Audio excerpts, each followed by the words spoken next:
kembali lagi bersama kami di podcast Berani Berinvestasi bersama CGS-CIMB Sekuritas Indonesia. Kembali lagi bersama saya Vanessa Herman, dan kali ini kita kedatangan tamu yang sangat spesial ya, yaitu Bapak Peter Suteja CFA, di mana beliau ini adalah strategis dari call CPO ya, pokoknya yang relate dengan commodities analyst ya. Hai Peter, apa kabar nih?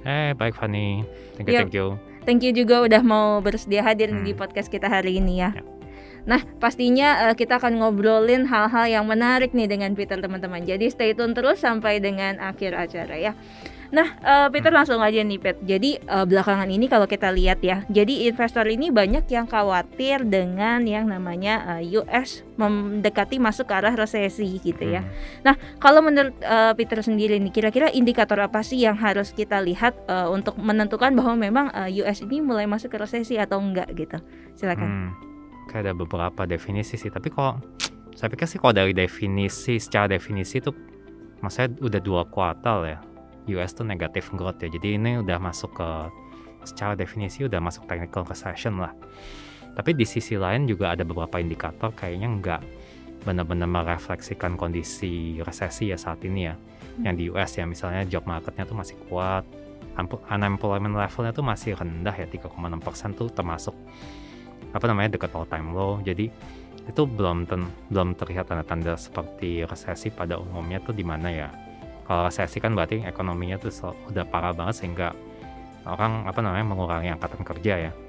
Jadi belum kesana sih, tapi kelihatannya memang udah ada tanda-tanda slowdown juga di US. Kalau kita lihat juga, pertama tuh mungkin dari apa yang bikin dia US-nya tuh ada negative growth itu karena ada aktivitas destocking juga ya.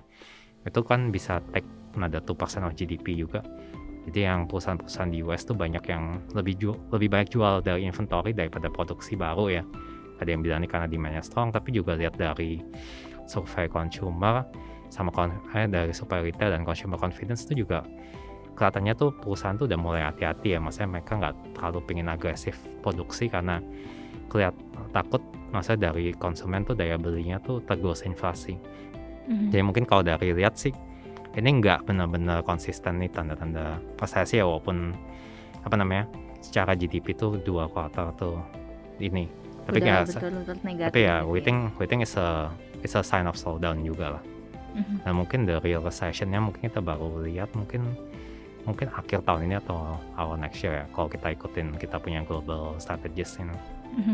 Oke, thank you banget untuk insight-nya nih. Dan itu ya teman-teman ya, jadi kalau dikatakan sekarang apakah udah resesi atau belum, sebenarnya belum benar-benar resesi, cuma tanda-tanda slowdown itu udah mulai kelihatan gitu ya. Dan menurut ekonom kita kapan kemungkinan mulai ada resesi, mungkin sekitar akhir tahun atau dengan tahun depan gitu, ini baru akan kelihatan. Nah Peter, next question nih, jadi kalau misalkan kita lihat US memang mengarah andai kata ke resesi gitu ya di tahun depan katakanlah. Nah gimana nih dengan prospek Indonesia sendiri? Silakan. Kalau kita pikir, kalau saya lihat sih kelihatannya kita punya cycle di Indonesia tuh agak beda ya sama di US. Kalau kelihatannya di US resesi, ya maksudnya kalau US ada resesi itu pasti akan mempengaruhi demand kita buat ekspor ya, karena kan US kan top 5 export destination. Cuman kita lihat sih dari sisi domestiknya sendiri sih masih cukup solid ya. Kita juga reopeningnya tuh nggak secepat let's say di US gitu kan. Mungkin mereka tuh udah setahun lebih lah reopening ekonominya kan, kita masih ada ini. Kita masih lebih telat, masih lebih ada pent up demand juga. Inflasi kita juga nggak sampai meledak kayak di US sampai 8-9% gitu. Karena juga kita, maksudnya secara, kalau kita lihat harga energi di Indonesia tuh masih dijaga sama pemerintah juga lah. Dan itu juga terbantu karena komoditas ekspor kita kan cukup bagus ya. Sehingga pemerintah juga ada budget juga untuk nambah subsidi BBM sama listrik juga. Kalau di negara lain juga inflasinya tuh udah kemana-mana sih anyway, udah lebih tinggi. Jadi itu yang bikin kenapa kita secara relatif tuh lebih baik lah. Secara mata uang dan pasar juga ya. Pasar modalnya tuh relatif masih lebih resilient lah dibandingin negara-negara lain karena faktor itu ya. Jadi kita masih ketolong dari sisi ekspor komoditi juga. Terus inflasi kita masih kejaga sih. Tapi mungkin ya bagaimanapun maksudnya normalisasi ekonomi itu akan terjadi. Mungkin kita expect bulan ini mungkin ada kenaikan suku bunga ya, untuk istilahnya kita mengarah ke normalisasi suku bunga ya. Yang tadinya kan diturunkan karena kondisi pandemi, terus mulai beranjak inilah. Oke, thank you banget nih untuk insight-insightnya ya. Tadi udah dijelasin nih panjang lebar nih teman-teman. Dan pastinya yang teman-teman pengen tahu juga nih Peter, mungkin adalah yang efek ke IHSG-nya nih. Jadi kalau seandainya memang terjadi normalisasi ekonomi gitu ya. Nah, kira-kira IHSG-nya sendiri akan seperti apa nih kalau menurut Peter? Oke. Sebenarnya sih kalau kita lihat mungkin beberapa event di masa lalu ya, kan ada beberapa kali kejadian di mana BI itu naikin suku bunga lah. Sebenarnya kan sebetulnya yang isunya kan sekarang pasti ada normalisasi tingkat suku bunga lah. Mungkin yang paling dekat mungkin agak 2018 ya, 2013 sama 2008 tuh agak jauh sih.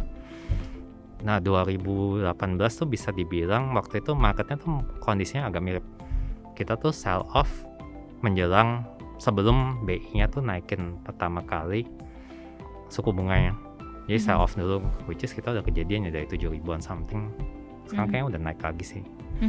Tapi kita udah sempat melakukan sell off. Cuman yang agak menarik adalah ketika BI-nya tuh mulai naikin suku bunga, biasanya marketnya kita ya sideways aja. Sideways sampai mungkin satu atau dua kenaikan terakhir. Lalu marketnya mulai rally lagi. Jadi kelihatannya yang in that sense, kalau kita lihat dari ekonomis kita tuh masa total kita expect ada 3 kali kenaikan suku bunga tahun ini. Mungkin tahun depan ada 3 lagi, jadi total 150 basis gitu, each 25 basis.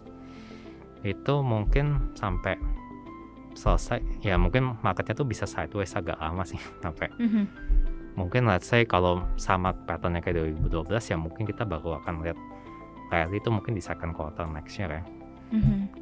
Ketika itu kenaikan suku bunganya udah mulai selesai lah. That being said ya, kalau kita berkaca secara ini ya. Oke, thank you. Nah itu teman-teman ya, jadi kalau teman-teman pertanyaannya adalah apakah nanti ketika BI rate naik, nah ini market kita akan koreksi cukup dalam gitu ya. Ini kelihatannya justru udah agak price in nih teman-teman kalau dilihat gitu ya. Jadi mungkin malah akan cenderung sideways nih gerakan untuk IHSG ya. Dan menarik nih Peter, tapi kalau misalkan kita lihat ya, berapa sih target fundamental yang sesuai nih untuk IHSG kita saat ini? Oke. Kita sih masih ini sih agak masih discuss untuk target price untuk tahun ini sih. Oke. Tapi mungkin ya ntar deh pas mungkin kita habis keluar yang ini ya, forecast resminya ya. Yep, tapi nanti mungkin, ya. Tapi mungkin agak bedanya adalah walaupun marketnya sideways tuh belum tentu semua sahamnya tuh flat aja sih. Kalau kita lihat 2018 tuh mungkin ada beberapa kalau kita lihat secara sektor, ada beberapa sektor yang emang outperform lah. Masih bisa performance-nya relatif lebih bagus daripada the other. Kalau kita lihat 2018 tuh ada beberapa, pokoknya intinya tuh yang sektor-sektor yang cukup bagus maksudnya perform ketika BI-nya tuh naikin suku bunga tuh rata-rata yang maksudnya mereka cukup ada earnings growth ya. Masih bisa post earnings growth di atas rata-rata. Nah kali ini juga mungkin company-nya nggak sama sih. Jadi tahun 2018 tuh ada kayak semen, ada kayak poultry gitu yang maksudnya earnings growth-nya cukup bagus 2000. Kali ini juga ada, kita masih expect maksudnya beberapa sektor tuh mungkin kayak consumer goods kita juga kita masih suka gitu, karena kita expect ada earnings growth-nya masih bagus gitu. Banks juga kita expect masanya juga secara earnings growth masih oke juga untuk 12 bulan ke depan lah. Oke. Dan mungkin kalau secara ini mungkin on that headset mungkin komoditi mungkin kita ngeliat momentumnya agak turun untuk next year ya. Karena udah naik lumayan gitu ya. Dan harga komoditasnya kan juga udah beberapa turun juga. Mungkin kecuali batu bara ya. Jadi ya makanya kita nggak terlalu rekomendasi komoditas gitu. Oke. Nah, tapi kalau dari yang tadi udah Peter spill nih sebelumnya ya. Jadi kayak misalkan sektor perbankan misalkan mungkin atau consumer goods. Saham apa sih yang menjadi top picks kita nih? Kita lihat ada beberapa, kalau kayak FMCG tuh mungkin kita prefer yang terutama yang ada exposure ke mass market gitu ya. Nah, kayak sama poultry juga, jadi kayak mungkin Java Chepvin, terus habis itu Mayora. Itu we like the companies. Kalau banks tuh we like Bank Mandiri ya, terus on top of BCA lah buat defensive bank, sama mungkin some companies yang mungkin agak defensif tapi katanya earnings growth-nya masih di-expect masih lumayan, tuh salah satunya Telkom. Oke. Nah itu ya teman-teman ya, jadi kalau untuk yang tanya kira-kira kalau nanti marketnya sideways, yang mau dipantau apa aja nih? Tadi udah di-spill ya, ada BCA, ada Mandiri gitu ya, terus tadi ada Mayora, ada Telkom ya. Nah ini teman-teman bisa perhatikan lebih lanjut, dan pastinya mungkin tunggu aja nih sampai strategi dari CGSCMB keluar selanjutnya ya, baru keluar nanti angka kira-kira IHSG di berapa nih valuasi yang tepat gitu ya. Nah, thank you banget nih Peter untuk waktunya. Thanks udah main ke podcast kita ya, di podcast Berani Berinvestasi bersama CGSCMB Sekuritas Indonesia. Dan untuk teman-teman yang belum subscribe YouTube channel kami ya, silahkan subscribe, terus like dan juga komen YouTube channel kami ya, yaitu di CGSCMB Sekuritas Indonesia, pastinya untuk mendapatkan informasi tentang investasi saham. Kalau tidak mulai sekarang, mau mulai kapan? Bye!